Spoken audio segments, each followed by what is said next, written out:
a proteger el corazón de la ley del solo sí es sí. Y lo vamos a hacer juntas y haremos lo que sea necesario para proteger a las mujeres y también para proteger los avances y las conquistas feministas frente a aquellos, como el Partido Popular, que quieren aprovechar esta situación para hacernos retroceder después del mayor avance que ha conseguido la lucha feminista en materia de lucha contra las violencias machistas en los últimos 20 años.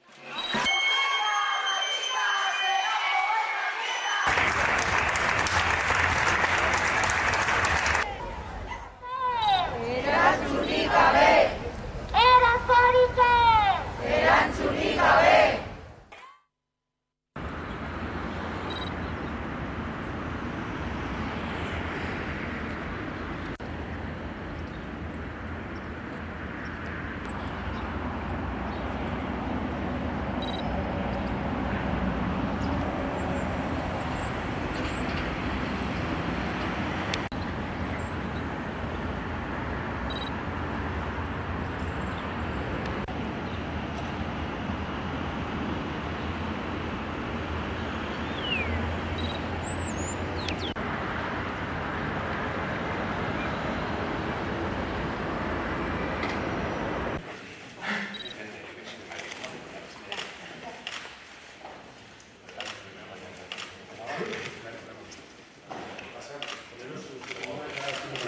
Buenas, ¿qué tal?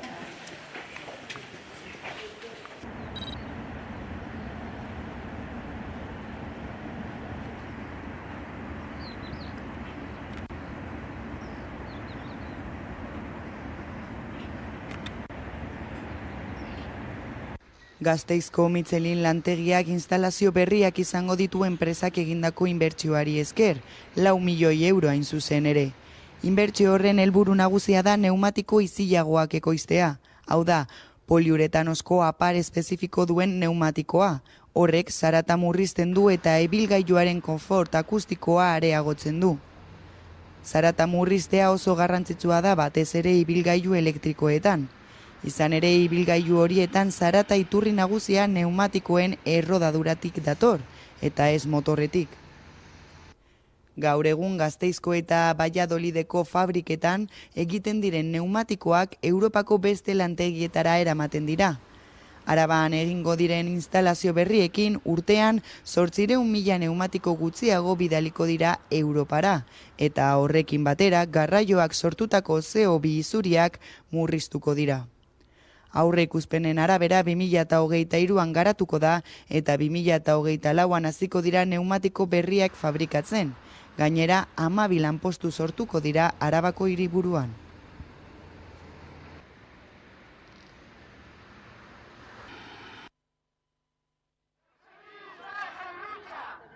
Protesta egun handien artean mobilizazio txikiagoekin eutsi diote Ipar Euskal Herriko sindikatuek pentsio reformaren aurka. Elisabeth Bornelen ministroak proposatutako reforma Frantziako asanbladara heldu da. Asanblada beroa izan da. Hainbat alderdi kontra egoteaz gain, orain arte, horren alde egon diren alderdiek ere euren ezin egona azaldu dutelako. Gaur-gaurkoz ez da batere ziurra reformak beharrezkoak dituen botoak eskuratuko dituela. Hala ere, Macron presidenteak aldarrikatu du ez duela amore emango. Parlamentoren oniritzia lortuko ez balu erreforma onartzeko beste bi tresna ditu. Frantziako konstituzioaren 47 bat eta 49 hiru artikuluak, baina modu horiek demokraziaren lapurreta direla salatu du Eskerrak. Eta testuinguru horretan, hilaren 31 grebara deitu dute 8 sindikatu nagusiek. Nafarroako gobernuak azkenean medikuen sindikatuaren eskakizunei men egin die, greba mugagabe bat ekidin nahian. Azken astean greba negoziatzeko hainbat bilera egon ostean Osasun Saileko eta greba batzordeko ordezkarien artean, Osasun Sailak proposamen eguneratu bat helarazi die medikuen aldarrikapen nagusietarako. Ordainsariak hobetzea, lan gainkarga jaistea eta esklusibotasuna ezabatzea. Hala ere, medikuen grebak bere horretan jarraitzen du momentuz. Medikuen sindikatoak 1.000 euroko soldata igoera eskatzen zuen datozen 2 urteetan eta osasun publikoan lan egiteko esklusibotasuna ezabatzea. Gobernuak aldarrikapen horiei kasu eginez onartu egin ditu sindikatuaren eskakizunak. Nafarroan dagoen langile faltaren arazoari konponbidea emateko nahian, beste erkidego batzuek duten baldintza berdinak jartzearen alde egin du exekutiboak. Como bien decía la consejera, somos únicamente 3 comunidades las que mantenemos el tema de la exclusividad, dada el contexto de escasez de profesionales que existen, en el que además pues tenemos que retener y atraer a profesionales para pues también mejorar nuestro servicio público.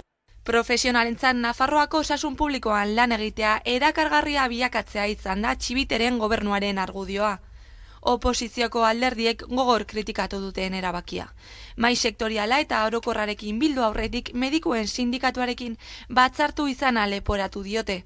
Gainera, atentzio primarioak dituen gabeziak ikusita, gutxi batzuen interesen aldeko neurriak izatea gaitzetsi dute, baita osasuna privatizatzeko pausua dela salatzen dute.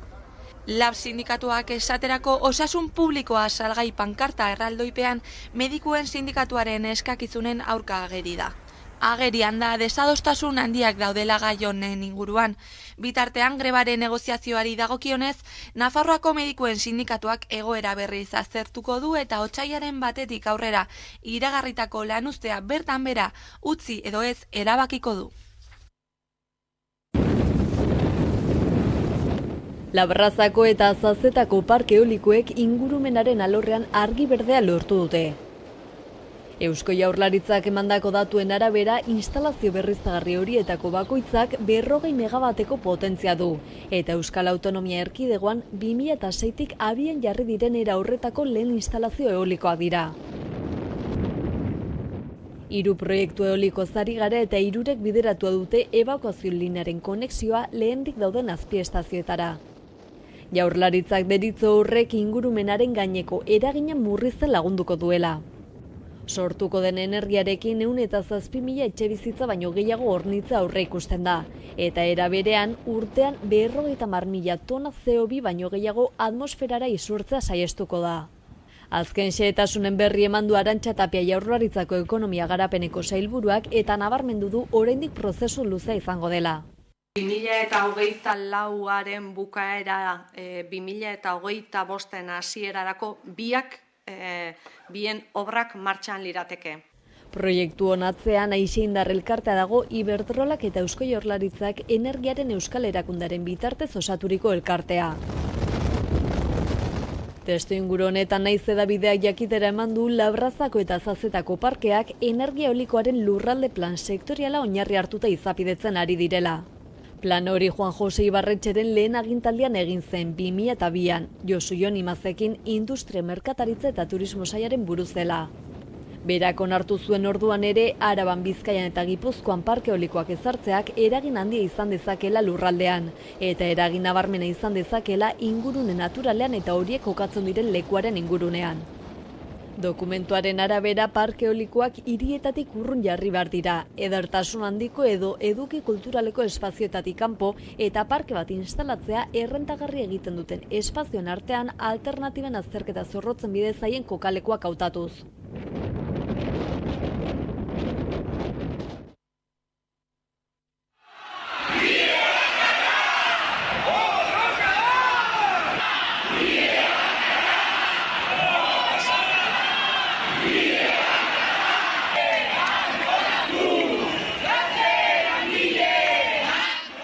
Ikusten dugulako krisi egoera honetan burgesiak ofentsiba bat abiarazi duela langile klasearen kontra eta politikari profesionalak ere seinalatzen ditugu honen erantzule bezala.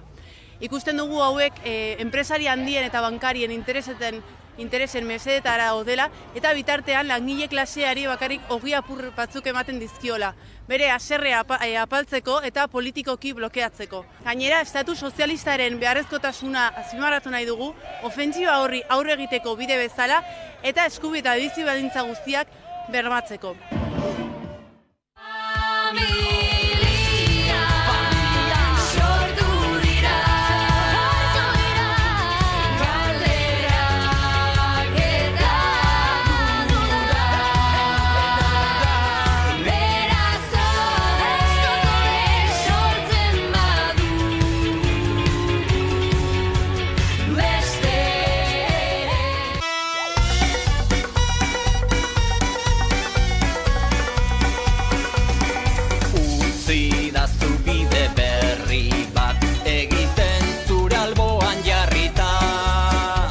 Bizipoza elkartea bea da gaur egun 35 elkartez osatutako elkarte bat. Elkarte guztiak dira, izaera bereziko gaiak lantzen dituztenak eta oraindikan ere betegabeko eskubideak ere badituzten elkarteak eta haur eta familiek osatutakoak. Denok elkartuta gaude, dugu elkarrekin, guztiontzat beharko luken herri inklusibo bat, eraikitzen ari gehala euskeratikan eta euskarak.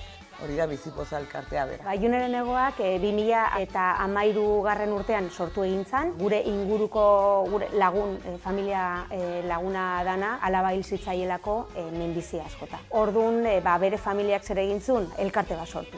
Zertarako dolua edo gaixotasun bat pasatzen ari diren familiei laguntza emateko. Batzutan, estamentuek edo ez dira heltzen behar guztiei eta horregatik jarri ginen martxan. Datorren urtean 10 urte beteko ditugu. Da proiektu oso berezia, oso hunkigarria, voluntarioz osatutako proiektu bat da eta horrela jarraitzen dugu. Espero dugu hain beharrezkoa ez izatea. Horrek esan nahi du behar guztiak osatuta daudela, baina momentuz horrela jarraituko dugu. Mundu berri bat guztiontzat proiektua, kantu eta bideoklipen proiektua da, aurten 3.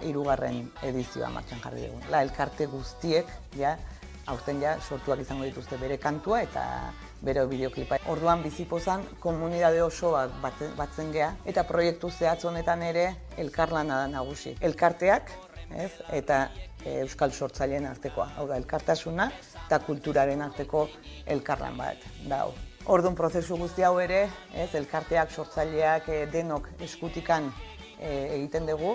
Eta, zehazki Juneren egoaken kasuan, erabakitzen dugu batea, eta gero, nola ez, letragileak kasu honetan Miren Artetxe da, letra sortzeko elkartearekin da, harreman zuzena izan behar duna. Orduan bide horretan, letragileak ere elkartearekin harreman du, hortikan sortu, ezkenean elkarrekin egitea aldea. Beti Bizipozaz fidatzen gara. Guretzako da lujo bat egotea Bizipoza. Guk nahi genuen parte hartu proiektu eder eta erraldoi honetan. Orduan, naturaltasunarekin egiten degula lan, guk beti esaten dugu, egal egiten dugu, laguntzen dugu bakoitzean. Juneren magia jarraitzen dula gurekin eta simbolismo horrek oso ondo isladatzen duen guretzako zer dan Juneren egoak elkartea ere. Orduan, egan hitza, gurekin dago. Bizipoza da, elkartasuna, elkarlana, komunidade bat, hizkuntza, pertsonak, familiak, elkarteak, eta esan bezala komunidade oso bat, Bakarrik ez zaudela sentitzea. Gure leloa da, Eduardo Galeanoren hitz bat. Jende txiki askok, leku txikietan, gauza txikiak egiten, mundu alda dezake. Eta uste dut, Bizipozan gaudeno guztiok, daukagula sentimendu hori edo ardatza edo helburua. Eta nik ere pentsatzen dut, gauza txikiekin aldaketa handiak egin daitezkela. Eta hori gure esku dagoela, nola baita esateko.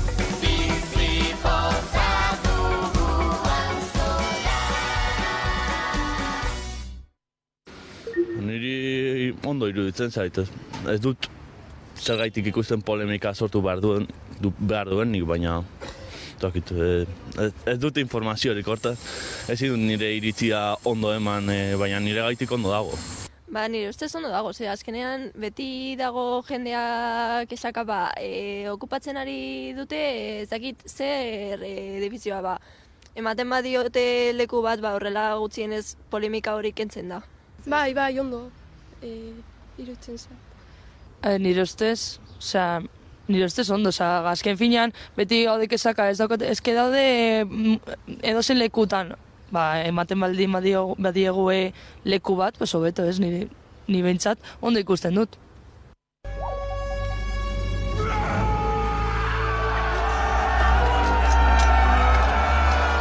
Shaping Scottish! Can't even find a decent culture to be colonised by. We're ruled by a few arseholes. Small nationality politics, the emergence of new nations and states, is, if anything, accelerating under globalisation. And this is what makes some kind of New Deal. Yes, I think in one form or another breakup is likely to come about. But what it's going to be replaced by is currently being worked out. What was once Great Britain to have a stab at it, to try things out and see how they work as we go along. Patricia López Arnaizek bere bigarren Feroz saria irabazi du. 2021 hainbat izendapen jaso zituen Ane filmagatik, bere lehenengo Feroz saria eskuratu zuen, Forke sarietan ere jaso zuen izendapena, eta garrantzitsuena, emakumezko aktore onenaren saria irabazi zuen Goya sarietan. Oraingoan, Intimidad telesailean egindako lanagatik jaso du izendapen hau. Telesail horrek sexu harremanen bideo baten zabalpena du abiapuntu, eta 3 emakume dira istorioaren protagonistak, López Arnaiz, Itziar Ituño eta Emma Suárez. Tuve relaciones sexuales consentidas con otro adulto. Sé que la publicación de ese vídeo ha hecho un daño grave a mi imagen pública. Ayúdame. A mi hermana le pasó lo mismo que a usted. ¿Lo denunció? Se suicidó. Feroz sariak estatuko zinema prentzak ematen dituen sariak dira. Aktore gasteiztarrak adierazi duenez, ez zuen espero lan horrengatik saririk jasotzea.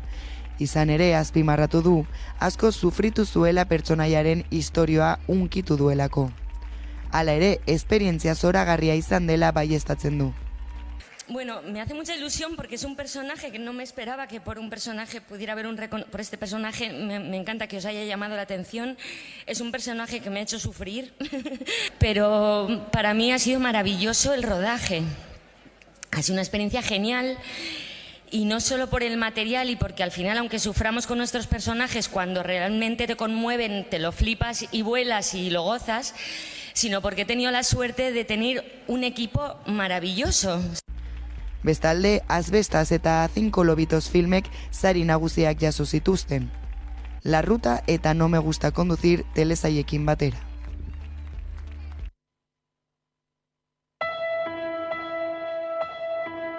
Jaio orduko gu bat nintzen ni jadanik, ezten herri bateko aurra izanik, zauri bat jaso nuen zarragoen gandik, zilborrean orbaina hor daukat oraindik. Anonim popular garaiari eta giroari jarritako ikusentzunezko bertso berriak dira. Nitik, baina ez nitaz idatzitako bertsoak direla, badagoela hain justu tensio hori ez da norbanakoaren eta taletasunaren artean, anonim popular norbait delako, baina beste jende asko izan daitekelako, igor delako, baina inor delako eta hori nahi dulako partekatu. Bederatzi pieza dira, hori, nahiko giro ezberdinetakoak. Gure asmoa da nolabiteko bidai bat proposatzea publikoari, non ez den bakarrik 9 kantuen segida bat emanen, baizik eta tartean pieza bakoitzak eta bertsoaldi bakoitzak edo bertso sorta bakoitzak eskatzen duen giroa edo nahia edo ideia transmititzen saiatu. Zail zen irudikatzen gure buruan. Doktor Deseo, Zea Maiz, Kalakan, Rosalén Bulego eta Olat Salvador arituko dira besteak beste urriaren 28an Beken Bilboko Orkestra Sinfonikoak eta Bilboko Koral Elkarteak lagunduta. Hala ere, ohiko kontzertua Beken izan arren, Gasteizen ere kontzertu erraldoia egingo dute. Ura bere bidean 23 ekimenak Gasteizera heldu da eta aurtengo egitarauak zenbait ekitaldi Arabako hiriburura zabaldu ditu. Garrantzitsuena da Ura bere bidean koral kontzertua. Kontzertuak partiturak abezbatzen bertsioan estreinatuko ditu. Irailean izango da eta aurreikuspenen arabera Buesa Arenan antolatuko dute. Horrez gain, urriaren 28ko kontzertuaren baino lehen, 360 graduko grabazioak estreinatuko dira Gasteizen errealitate virtualeko betaurrekoekin. Ja dagoeneko bai Strauss eta bestelako partitura batzuk bai jotzeko aukera izango dutela, baina oraintze bertan eskuragarri izango dituzte, esaterako El Sarmiento, Rosalén, Zutagar, Urtz edo Gozategiren abestiak, baina partituretan. Eta horiek ikasteko aukera izango dutela berez, 3 nobedade oso garrantzitsu eta guztiak ere Arabari esker. Gainera 2023an ura bere bidean egindako abestiak eta bideoak formatu digitalean eta fisikoan eskuragarri jartzea aurreikusita dago.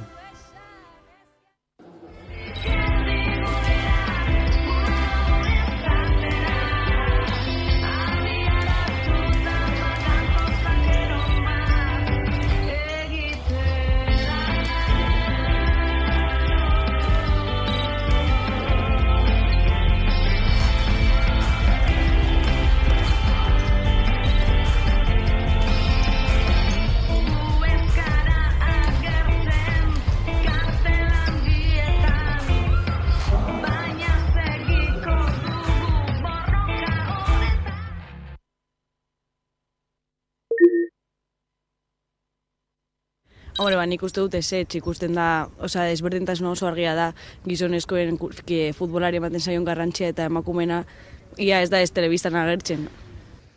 Gero eta gehiago ematen zaio, baina nire ustez oraindik ez, baina bide honean goaz. Gero eta garrantzi gehiago ematen zaio, telebistan gainera gero eta gehiago ikusten da, eta beraz, nire ustez poliki-poliki behar duten garrantzia eta merezi duten garrantzia lortuko dugu.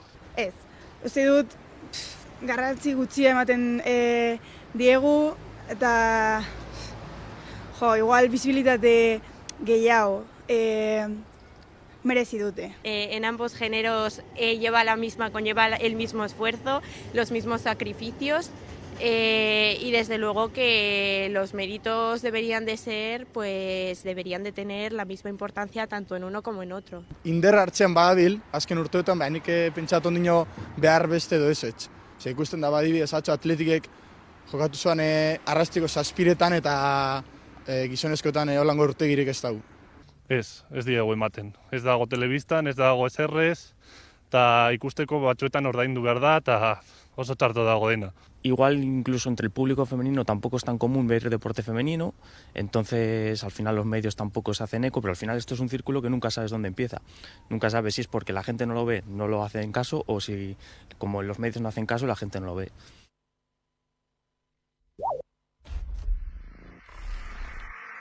Apustu etzeek gero eta gazte gehiago erakartzen dituzte.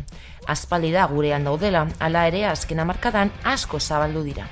Batez ere 2008ko krisiaz geroztik. Agora sozioekonomikoa aitzaki hartuta, hor boom bat egon zela.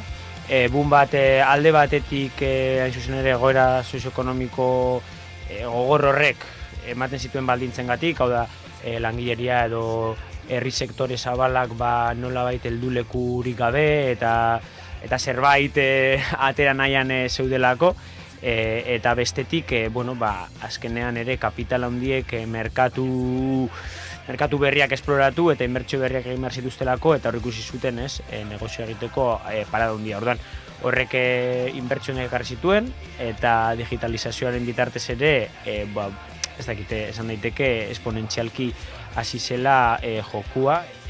Egun edonon aurki ditzakegu, batez ere langile auzoetan barra hasi dira. Izan ere, klaseak etengabe zeharkatzen du joko areto nagusia. Langile klaseari errentak etengabe erausteko modu bat izan da. Bizkortu eginda gainera, joko mendekotasuna garatzeko prozesua. Enpresek jokalarien inguruan sortzen duten gizon zuri eta arrakastatsuaren estereotipoak irakartzen ditu. Gizonaren perfila badela arrazoi jakinengatik, ez? Uste dut hor badagoela lehiakortasun eta handitasun joera bat, eta nor gehiagokan ibiltze horrek nor jakin gehiago edo nor, ez? Eta hori ere aukera bat bezala baliatzen da, eta bai egia da, gizonezkoek eta gizontasun jakin bateko jendeak asko ere errezago bat egiten duela jokoarekin. Eta egia da, ere, azkenean hori dela ere jokoaren bertutea, ez? Nolabait jokalari hori eta negoziorako bitala den pertsona hori alienatzea eta ikustea, ez dela arazo bat, dela besterik gabe aisialdia pasatzeko beste aukera bat. Azken batean, jokuak ez dakar onura ekonomikorik. Herritarrak ludopatizatzeko modu bat dago, kapitalak onura ateratzeko dauzkan tekniken barruan. Arriskua da eta arrisku oso handia. Gizarteak momentuz ez dago ikusten, Ze, bueno, problema hori edo gaixotasunera daukana, bizitza normala egiten da, baina benetako arazoa da, eta geixoa, eta hori tratatu behar da. Bai, arriskutsua da, ze al final, azten zara eta ez zara, ez duzu kapazitatea gelditzeko. Osea, da bizio bat. Sarrera bonuak, sariak, gaztek gero eta gehiago jokatzen dute jokora.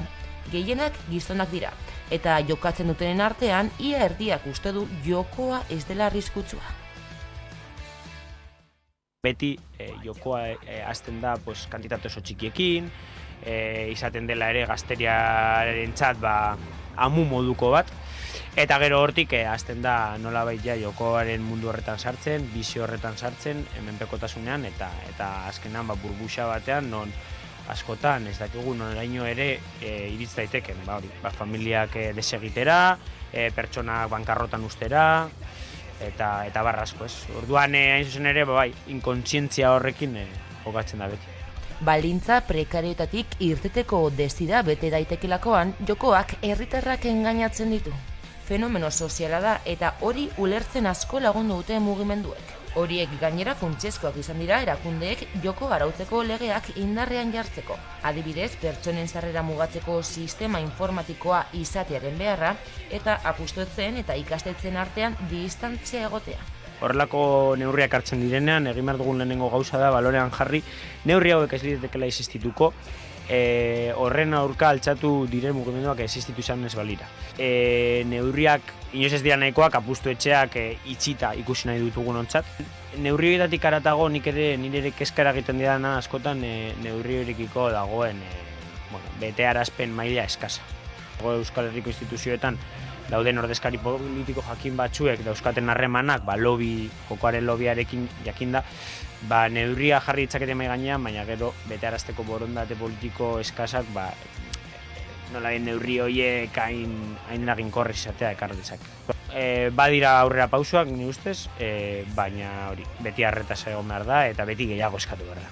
Presio sozialagatik urratsak eman dira, baina herritarrak kolpatzen jarraitzen du jokoak.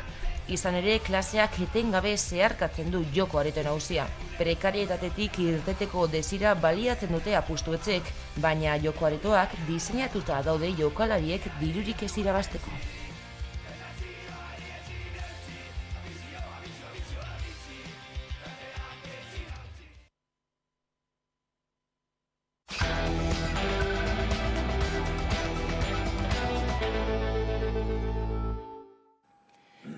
Eguerdiko 12:30 pasata dira eta iritsi da eguneko elkarrizketa nagusiari heltzeko unea eta horretarako gurean dugu gaur gonbiatu nagusi gisa Roberto Uriarte, Bizkaitiko Unidas Podemosen diputatua. Eguerdion, Roberto. Eguerdion, bai. Tira, eguneko berriei helduta hasiko gara, izan ere ez, azken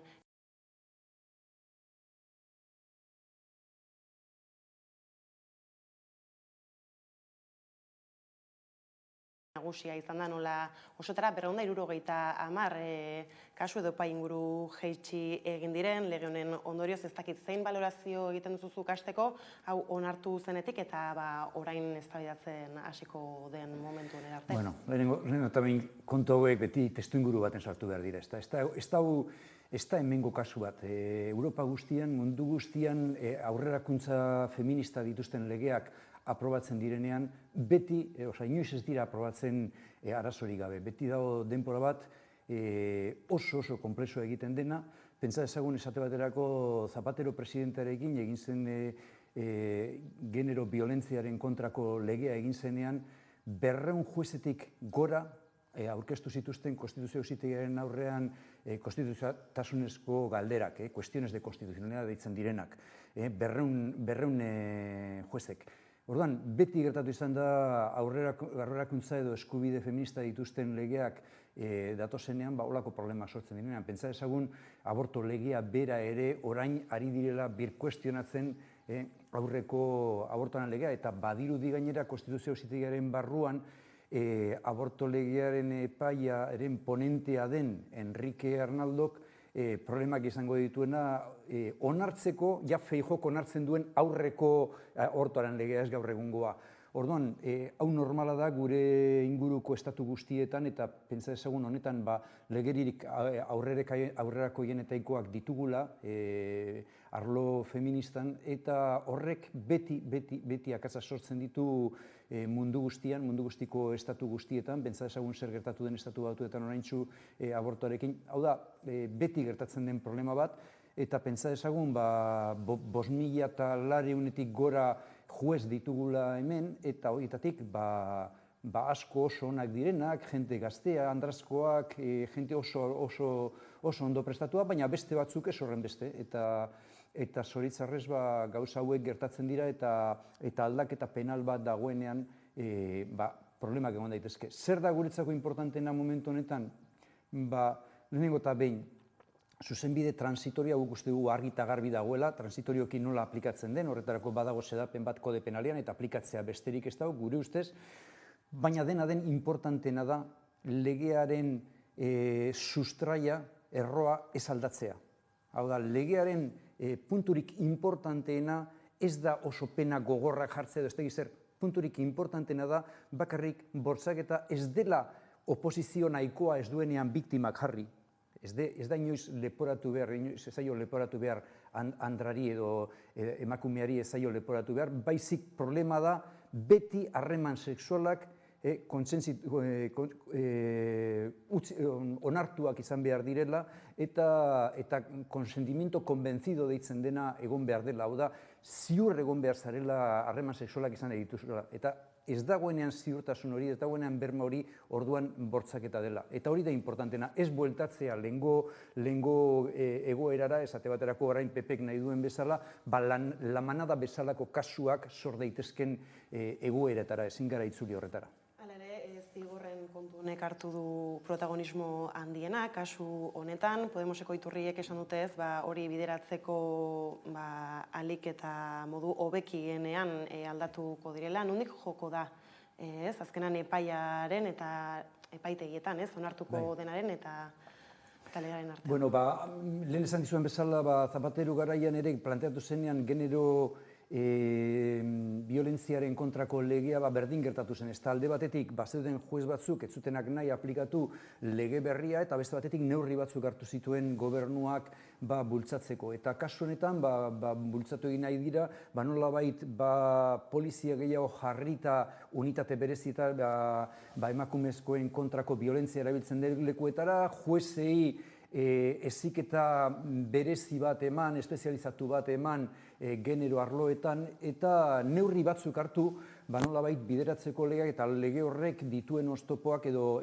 lege horren implementazioak, aplikazioak izan dituen oztopoak gainditzeko. Nolabait neurri material eta gizan neurri gehiago, tresna gehiago jarri legea beterazteko eta implementatzeko. Baina badinotzut guretzako importanteena da lege honetan ez aldatzea bere espiritua. Eta bere espiritua da, eta honen alde mugimendu feministak urte asko darma burrukan eta aurrelari da lege hau arlo askotan importanteena da, hau da, ezin dela harreman sexualik hartu, hau da, bortzaketa suposatzen duena ez dela emakumeak ez duela frogatu behar oposizio nahikoa izan duela, nahikoa da frogatzen bada ez dela egon konsentimiento konbentzido deitzen dena, ez dela argi eta garbi izan, bakarrik bai esaten denean da bai, ezin dira harreman sexualak hartu nolabait bultzatuz, presionatuz, errespetuaren aldeko zerbait. Eta hori da guretzako legearen punturik importanteena, eta beste kontuak konponduko dira, naizta, problemak beti daude, hau da, kode penal aldatzen denean eta arau berriak sortzen direnean, sasoi transitorio baten edo transitoriedade horretan beti gertatzen dira arazoak, eta bereziki, esan dizudan bezala, juez guztiak ez dira berdinak, badaude gehiengo zabal bat oso ondo egiten dutenak gero lana, baina badaude beste batzuk ez horren beste ez da. Eta gaiz aldatuta ordean, Aita Mariri aurreko ostiralean esango nuke iritsi zela albistean, nola isuna jarri zaion, ia €1.000.000 Valentziako itsasoko kapitaintzat, hainbat irregulartasun bertan detektatuta, nola jaso duzue albiste hori?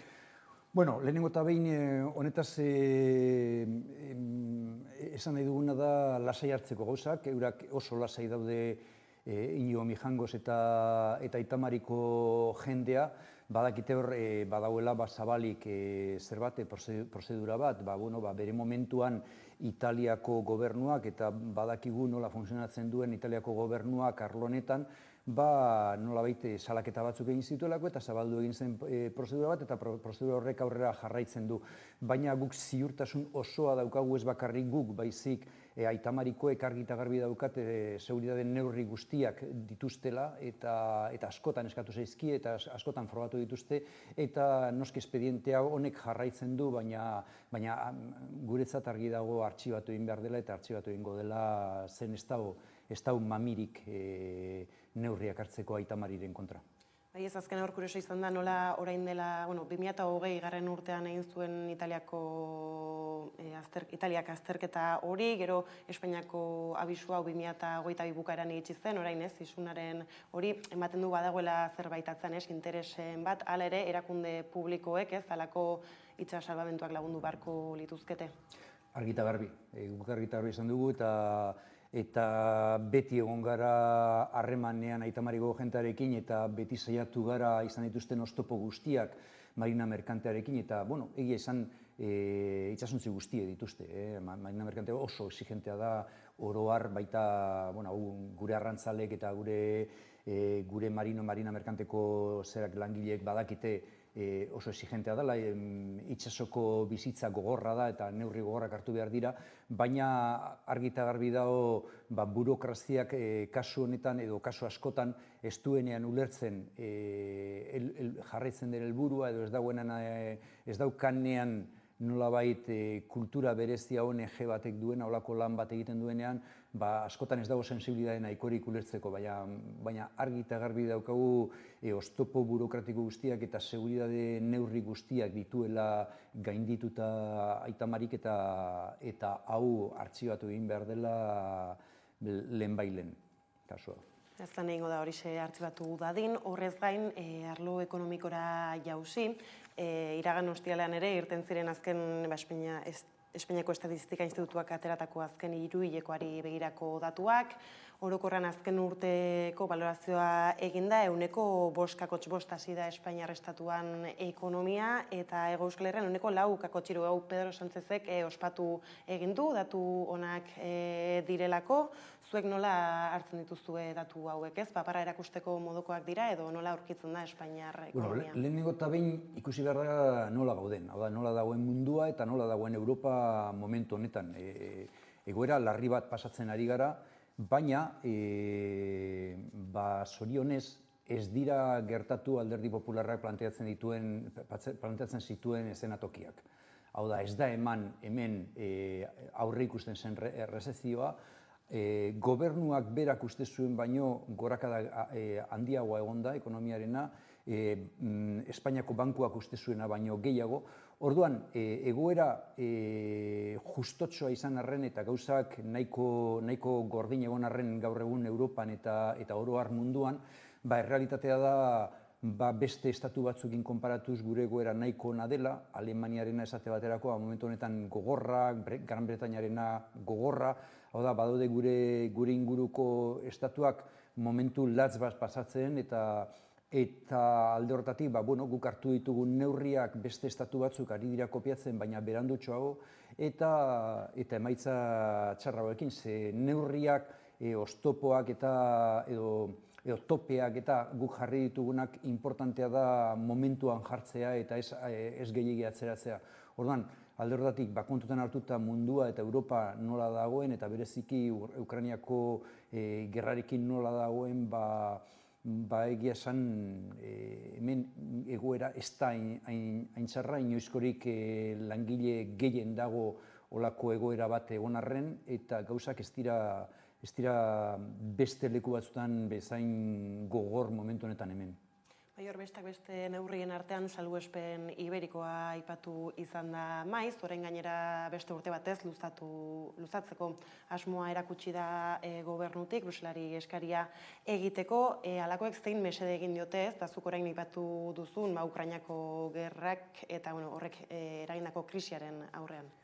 Batez ere hemen planteatzen dena da, konparatzen baduzu gertatu zenarekin krisi finanziarioan aurreko krisian, 2008 urteko krisian, kultura aldaketa bat egon da. Garai hartan neurri guztia planteatzen zirenak arlo neoliberalean hartzen ziren, hau da, murriztu eskubideak, rekorteak, mosketak, eta hortik zijoan planteamendu guztia. Gaur egun behintzat hori alde batera utzi da. Eta gaur behintzat gure gobernuak bezalako gobernuek planteatzen dituzten neurriak, topeak jartzea eta mugak jartzea etekinak ateratzen dituztenei olako larrialdi batetik, ezin da onartu larrialdi egoeratan aberastasuna zabaltzea eta biderkatzea pertsona batzuk. Ez da bakarrik zabaldu baizik hor badau jente askoa benetan aberasten ari dena besteen kalteekin eta egoera larriarekin. Eta hau ezin da onartu, mugak jarri behar dira, eta nik uste dut jartzen ari garen topeak bai prezioena, energiaren prezioena, bai alkilerrena, eta bai beste arlo askotan behar izanezko jakiak eta jarri behar ditugun topean. Nik uste dut nahi eskoa direla, frogatu eginda funtzionatzen dutela, eta naizta oraindik egon horre diskurtso neoliberal bat hauek kuestionatzen dituena, baina egunero ikusten da gezurra dela. Gogoratu besterik gabe aipatu zenean gutxineko soldata aldatzen edo igotzen bazen, sekulako igokada importante batek milioi bat lanpostu galduera zeziko zituela, holako gauzak ezaten zituzten.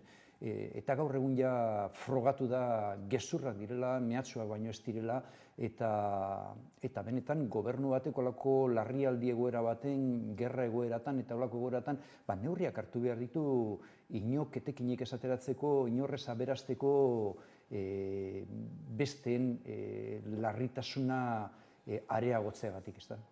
Gerra egoerak aipatuta, Ukrainara begira azken asteetan gailendu den eztabaida tanken bueltakoa izan da. Espainiak mendebaldeak egin bezalaxe ez, baiezkoa eman du, horiek prestatzen ari da, baina zuek hor, naizta gobernuen parte ere izan, bide diplomatikoaren aldeko apustua edo hori gailendu behar izatea azaldu zuen. Argi eta garbi, oso erreza da gerraren aldeko diskurtsoak egitea, oso erreza da bakarrik planteatzea kontua justizia arlo baten, hau da justu, hau da injustua, orduan ezin dugu besterik onartu, baina estatu batuetako asesore militar batzuk planteatzen dutenez, eta hemen jente asko planteatzen dutenez, hau da, gerra baten sartzen zarenean eta gerraren eskalada bat planteatzen duzunean ikusi behar duzu zer gerta daiteken. Ez duzu funtzionatu behar bakarrik eszenatoki batekin, zuretzat oberena den eszenatokiarekin, baizik, baita kontuen hartu zein izan daiteken eszenatokirik txarrena, ez da, pentsa dezagun, estatu batuek nolako munduko potentziarik handiena zer sufritu zuen Vietnamen, ez da. Orduan, jakin egin behar da non sartzen zaren. Guk uste dugu tanke hauek batez ere efektu propagandistiko bat dutela. Hau da, ematen badira denak, eta pentsa dezagun, Espainiakoak ondo badaude botako direla udaberrirako, Abrahamak estatu batuetik bidaliko dituenak oraindik ez ditu produzitzen hasi, hau da, hasi ingo da produzitzen ara bidaltzeko, pentsa dezagun noizko izango den hori, eta alanda guztiz ere onartu diren tanke guztiak eramaten badira, ez dira egunera iristen, horrekin bakarrik gehienez brigada korazada bat egin dezakezu, eta horrekin ez du soldatzen gerra baten norabidea. Argita garbi, ez da, bakarrik efektu propagandistikoan neurri baten badu, zeren lehen Gerson Ukrainiak zertu zuenean, lortu zuenean, nolabait planteatzen zen gerra irabaziko zuen bezala, edabideek interesatuta zeuden hau adierazteko, eta gaur egun, badirudienez, Errusiak hartuko duela Soledar edo hartzen ari dela, egiten da kontrapropaganda bezala, baina honek ez du aldatzen gerra, eta guk argi eta garbi daukagu, gaur egun Errusia bezalako potentzia nuklear bati irabaztea gerra ez dela posible, eta Errusiak ez duela posible gaur egun Ukraina menperatzea uste zuen bezala. Hau da, ez batak ez besteak ez dute irabaziko, eta nolabait mediazio bat bultzatzea importantea da, eta guk uste dugu gure papera ez dela gerra luzatzea eta luzatzea mugarik gabe, baizik ahalegin guztiak egitea lehenbailen bake akordio bat lortzeko. Aipatu zu nola tankek ez dituzten ez duten gerra hori irabaziko edo olako interbentzio handirik egingo horrekin, baina hala ere, bai ez, gizarteratzen dena da ez, Espainiak parte hartzen duela gerra batean, tankeak bidaliko dituelaren erabaki horrekin ez. Gero, horren aurrean zein litzateke bidea ez, diplomaziari ekiteko da, badirenean irakunde oso handiak ez, ez da NATO izan alko litzatekena bezalakoa. Bueno, nik uste dut horre importantea litzatekela norbaitek bitartakaritza planteatzea. Pentsa ezagun, batuko balira, nazio desberdinetatik etorritako 100 tanke horiek bakarrik brigada bat suposatzen dute. Pentsa ezagun, azken gerran, Errusiak tankeekin egin zuen azken gerran 6.000 tanke erabili zituela. Hau da, 100 lortuko balira, eta ez dakigu noizko lortuko diren, ze oraindik Ameriketakoak, Abramsak oraindik ez dira hasi produzitzen, noizko lortuko dira. Horrek ez du aldatuko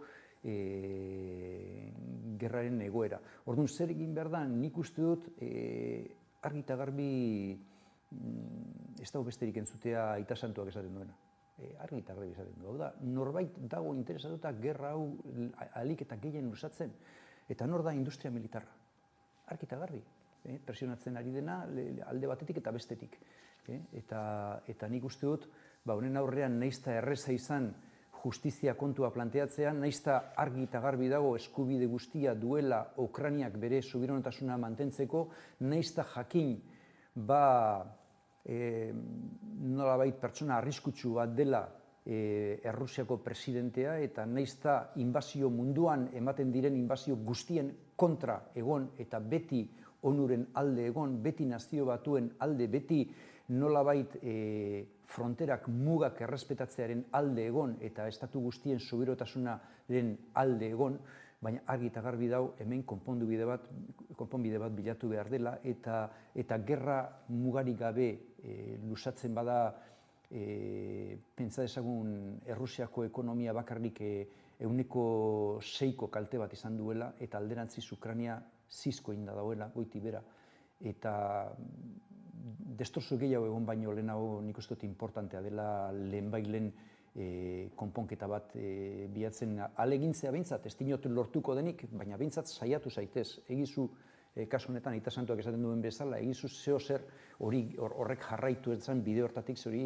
horrek eramaten gaitu ez den atokirik txarrenera. Urtetan luzatu daiteken gerra bat eta sufrimendua Ukrainako herriarentzat izugarri izango da. Gero, testu inguru honetan, justu orain gogoratuz, asteburu honetan Pablo Gonzálezek kartzelan urtebete egin duela. Hor, nola baloratuko zenuke Espainiako gobernuak izan duen esku hartzea, gehiago izan zitekeen, ze balorazio egiten duzu horren inguruan? Lehenengo, eta bain hau ere bere kontestuan jarri behar da, zein da testu ingurua kasu honena. Lehenengo eta bain ematen dira baldintza batzuk prejuizioak sor ditzazkenak. Esate baterako, Pablo González jaio zen Pavel Rutschov bezala, jaio zen Errusiar aita eta ama zituen, naizta aitona amonak hemengoak izan, eta badaude gauza batzuk printzipioz hipotesis bat sortzeko balio dezaketenak kasu honetan. Beste alde batetik, testuingurua begiratuta, pentsatu behar dugu nolako estatua den Polonia, nolako zuzenbideko estatua, nolako garapenekoa duen, nolako gobernua duen, gobernu ultraeskuindar bat, Morawiecki bezalako tipo bat da lehen ministroa, hau da, baldintza guztiak daude olako gauza bat gerta dadin. Espainiako gobernuak, edo behintzat gure eskuetan dagoena, Espainiako gobernutik egin dugu guztia. Gu Podemoseko hiru diputatu euskaldunok aurkeztu genuen hasiera batetik egon gara galderak egiten eta presionatzen gobernuari, ahalik eta guztien egiteko protekzio diplomatikoa. Gobernua saiatu da, baina egia da, pentsa dezagun justizia kasu honetan, esate baterako gobernuak bere momentuan eskatu zuen Kataluniako presidentea bidaltzea, baina hango justiziak erabakitzen du eta estatu horietan juezek erabakitzen dutena. Ez da gu saiatu gara askatasunean, behintzat askatasun provisionalean epaiketaren zai gauden bitartean egon dadin, baina beste 3 hilabeterako luzatu diote nolabait kartzela provisionala, ez da, edo konfinamentu provisionala. Orduan, egoera tristea da, egoera larria da, ez ditu berma guztiak ematen, hau da, inon ez dago estatu munduan, ez dago estatu bat non juezek berma guztiak edo juez guztiek berma guztiak ematen dituzten, baina kasu honetan, Poloniako kasuan, fidagarritasuna ez da horren beste, zeren badago gizarte sentimentu bat Errusiarren kontrakoa oso gogorra, eta Pablo neurri baten nazionalitate errusiarrere baduenez, baditu nolabait karta guztiak olako egoera gogorrean egoteko, baina ez da gure aldetik behintzat ahal izan dugun guztia egin dugu, bai Madrileko parlamentuan, bai gobernuan, bai Eusko Legebiltzarrean saiatu gara leku guztietatik laguntzen eta jarraituko dugu bere askatasuna lortu arte. Eta gero gaiz aldatuta, kongresura hueltan, datorren osoko bilkuran asmoa bada mozal lege berria onartzekoa, edo bintzatez. Hor eztabaida handia izaten ari da, hainbat fraktura edo ez, mahai gaineratzen ari da ere, ez dakite Euskal Herria bildu eta errez izan daitezken bezala, zuek guztionetan nola kokatzen zarete, eta zer azpimarratuko zenukete aldaketa hontaz ez, ze jendeak bai konparatzen hasia du lan erreformarekin ez nola agian asko espero den edo propaganda egin denez, lege berria datorrela eta aldaketa asko datozela, baina gero agian gizarteratzerako orduan ez dela inbesterako edo. Bueno, nik uste dut erreforma laboralak, lan erreformak izugarrizko emaitzak eman dituela. Legeak ez dira epaitzen edo ez da legei buruzko iritzia eman behar prejuiziotatik, baizik ematen dituzten emaitzetatik, eta emaitzak oso onak izan dira, pentsa dezagun nolako egoeran egongo ginateken hori egin ez bazen. Mozal legean guk uste dugu arlo honetan gure postura beti izan da oso argia. Guk ez daukagu inongo asmorik onartzeko inongo manifestazio eskubideen murrizketarik, eta hau murrizketa oso gogorra izan zen bere momentuan, aukera ematen du gehiagikiri asko egiteko, frogaren pisua kasu askotan jartzen du manifestanten eskuetan, eta gero baditu beste problema asko, nolabait babes gehiei ematen die poliziei, eta beste batetik baditu beste problema asko, esate baterako goma bolak, esate baterako goma bolen erabilera. Bueno, ez dakit, urte askotan ikusi ditugu gauza oso gogorrak. Ez da erreza manifestazio bat edo momentu baten ordena mantentzea, baina hau ez da modua. Guk ez du ikusten inondik inora tresna hau erabiltziteken, uste dugu oso importantea dela beste tresna batzuk erabiltzea, oso kaltegarria da, eta hau bezala beste puntu asko. Guk uste dugu goitik bera aldatu behar dela, beste gauza asko aldatu izan ditugun bezala, eskubideen murrizketak aurreko gobernuak edo Alderdi Popularrak jarri zituenak, hori argi eta garbi buelta eman behar diogu lege honi. Ulertzen dugu baita askotan badaude ministerio batzuk bereziki munduko gobernu guztietan, bai barne ministerioak eta bai defentsa ministerioak beti badituzte hor indarraren erabileraren monopolioa dutenez, joera izaten dute arlo horretan eskubide hauen aurrean plantamentu nahiko konservadoreak egitekoa. Gu saiatuko gara ahalik eta legerik aurrerakoiena egiten eta eskubideak gehien babesten, eta nik uste dut onartuta dagoela parlamentuan bakarrik 10% izan da, bakarrik diputatuen 10% izan da nahiko presio egiten dugula eta legeak asko bideratu ditugula onerako eta eskubideen errespetu gehiago gondadin. Eta onartu eta aldatu nahi diren kontu ez horre badira edo bada pentsioen reforma, ez? Berez, iazko urte amaierarako espero zen, gero hilabete honen bukararako, hor zer da gertatzen ari dena? Bueno, gertatzen ari dena da, hor, eskriba ministroak ez duela, gure ustez behintzat, ez dela gehiegi batu sindikatoekin eta eragile sozialekin, eta oraindik ez duela irtenbide bat aurkitu lege honek lor dezan parlamentuan behar duen gehiengoa. Orduan, sindikatuek esan duten bezala, hau da, eskribak egin nahi dituen gauza batzuk egin daitezke, baina beste gauza batzuetan berak ere bere konzezioak egin beharko ditu lortzeko gehiengo nahikoa. Eta argi eta garbi dau, ezin dugula berriro beste lege batzukin gertatu den bezala azken momentuko boto baten edo bi boturen arabera gedatu. Hau da, hau honek gehiengo nahikoa behar ditu gobernua apoiatzen dituen talde guztien babesa, eta nik uste dut eskriba eseri egin behar dela, egon dira, orain dela ordu batzuk egon dira bai Yolanda Díaz eta bai Belarra ministra biak batu dira eskribarekin presionatzeko, eta esateko haizu, konponketa batera iritsi bazara sindikatoekin. Sindikatoak oso magula dira, momentu honetan prest daude gauza asko onartzeko, baina zuk ere beste gauza batzutan pausoak eman beharko dituzu.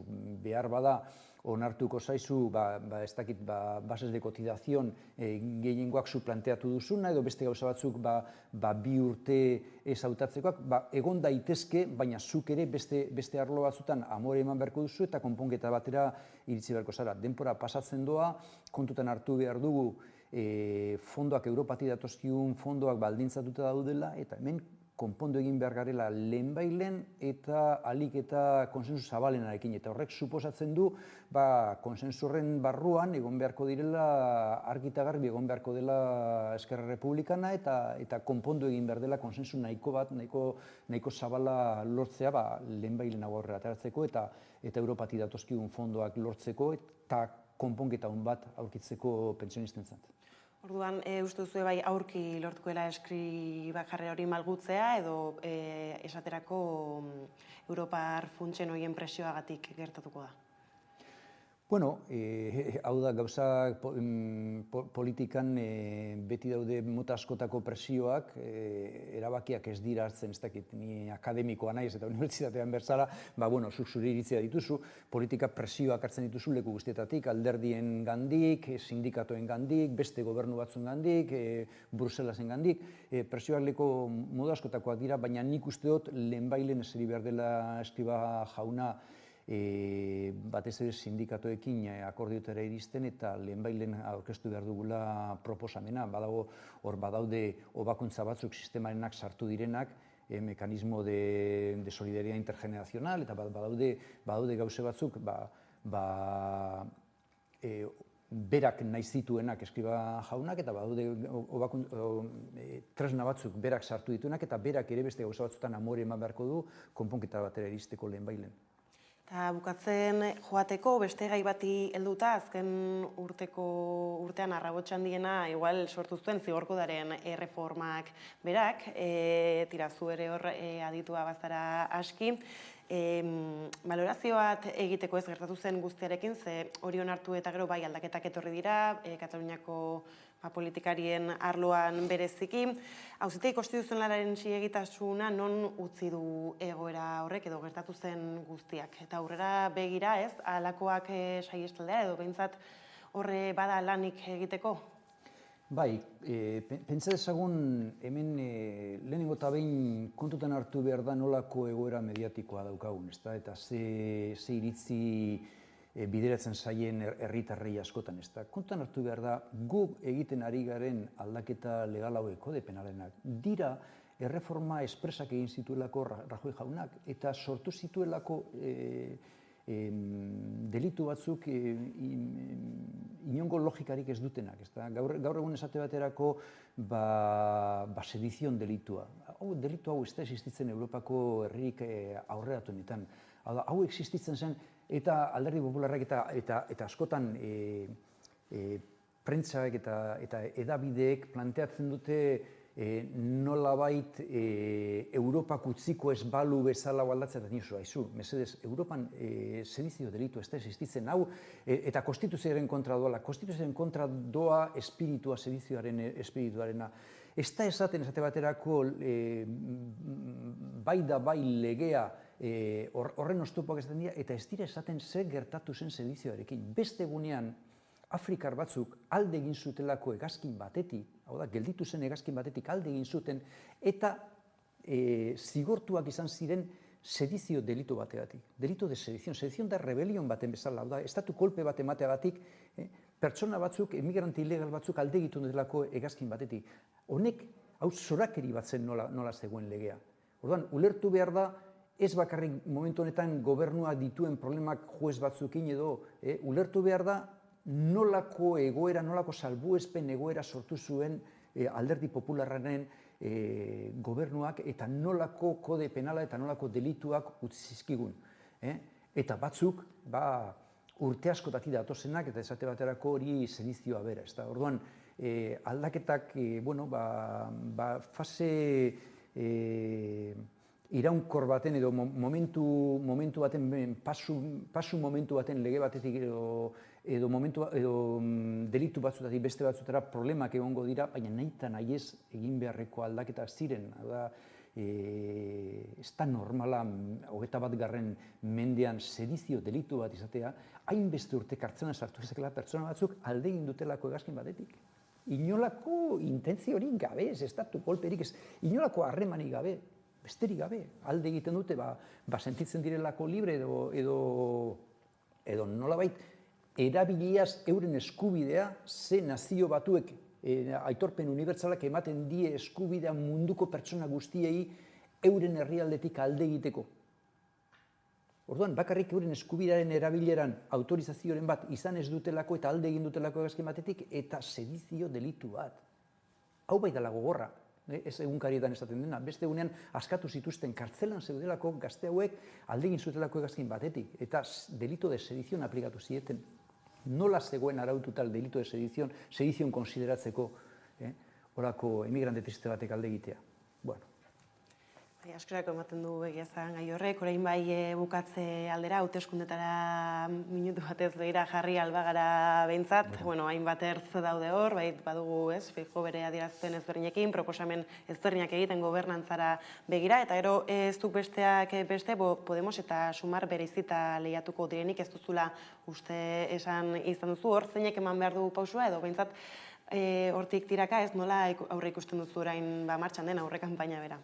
Ez da bakarrik zeinekin behar duen lehen pauso, ez da, hau Kennedy presidenteak esaten zuen, ez pentsatu inoiz zure gobernuak zer egin dezake zure alde, baizik zer egin dezakezun zeure herriaren alde, ez da. Orduan nik uste dut hemen, ni behintzat enao kontseilurik ematiko inori, baina ni egiten ari nintzena aldan guztia batasun hori lortzeko eta alik eta konponketa gehien lortzeko. Begira, nire edadeko pertsona batek ikusita gaur egun dagoen giro politikoa hemen Euskal Herrian esate baterako orain urte batzuk ezinezkoa zen familiak batzea gabonetan ere elkarrekin, hau da, nolako gorrotoak, nolako austurak eta pizkanaka bagoaz konpontzen. Orduan, nik uste dut oso importantea dela giroak alderdien barruan, alderdi bakoitzaren barruan eta alderdi desberdinen artean giroak hobetzea oso importantea da. Harreman onak izan behar dira, ez bakarrik alderdi desberdinak Naiz eta ez bakarrik espazio baten daudenak, baizik, esate baterako momentu honetan indar progresisten artean dagoen kolaborazioa Madrilen niretzako zoragarria da. Ni batzen naiz Euskal Diputatu guztiekin eta danok ditu harreman onak. Hau da zer mantendu behar dena eta nik uste gure espazioaren barruan gutaiko bakoitzak daukagula obligazio importante bat ez eiteko ezer batasunik egon ez dadin eta hau da, jartzea beti interes orokorra eta esatea, ni prest nago horrek laguntzen badu ni alde batera jartzea, baina mesedez batu aitezen goazen deno batera. Nik uste dut hori importante dela eta ni behintzat nire lehen guztiak egiten dut horren alde. Onda, hemen txutzuko dugu elkarrizketa, adi jarraituko ditugu kontu guzti hauek, eskerrik asko Roberto gurean gaur izatearen. Mila esker zeuri.